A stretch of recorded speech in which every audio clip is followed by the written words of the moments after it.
Okay, I decided to switch over to a low-res camera. I put out a mini update for subscribers yesterday, but I wanted to post a little snippet for you guys about Ethereum, Bitcoin, just a little food for thought. I hope you enjoy it. So just to reinforce that point, you look at a chart of Ethereum versus Bitcoin. This goes back to 2016.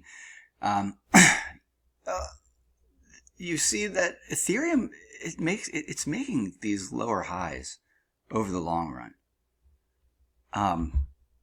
Which means that over time, Bitcoin outpaces Ethereum from peak to peak. This was the first, well, this is really the first time that Ethereum got a lot of attention. So June 2017. And then you had the run at the very end of the 2017 bull run, which actually took place in January 2018.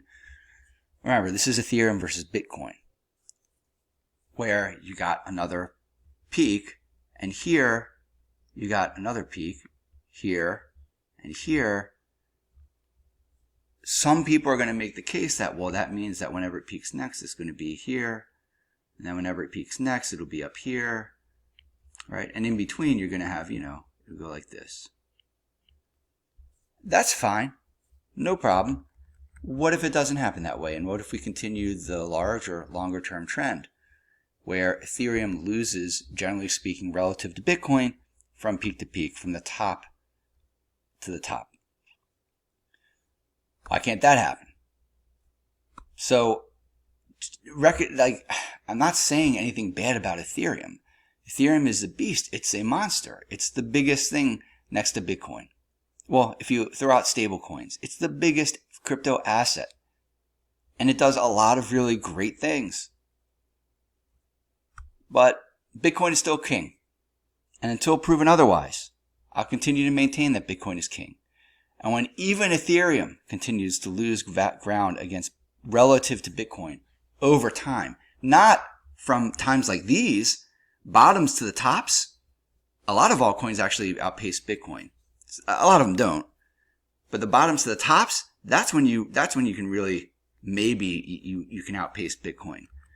But not yet from peak to peak. Now that means, well, Mark, what shouldn't we just buy Bitcoin then? Well, you should, but the thing about the altcoins is you get these massive multiples over time where even if they don't beat Bitcoin, you still get an outsized return. And you don't have to beat Bitcoin to play a really important role in the future of finance. A lot of these altcoins, look, they'll never make it. But the ones that do are going to be worth so much more in the future than they are today. And maybe one or a few will even get bigger than Bitcoin. Maybe.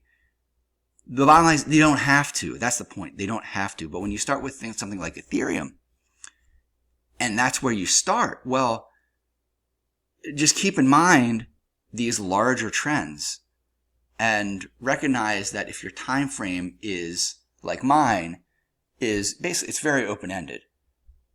Well, you might want to just consider whether or not whether these bigger altcoins are really where you want to be.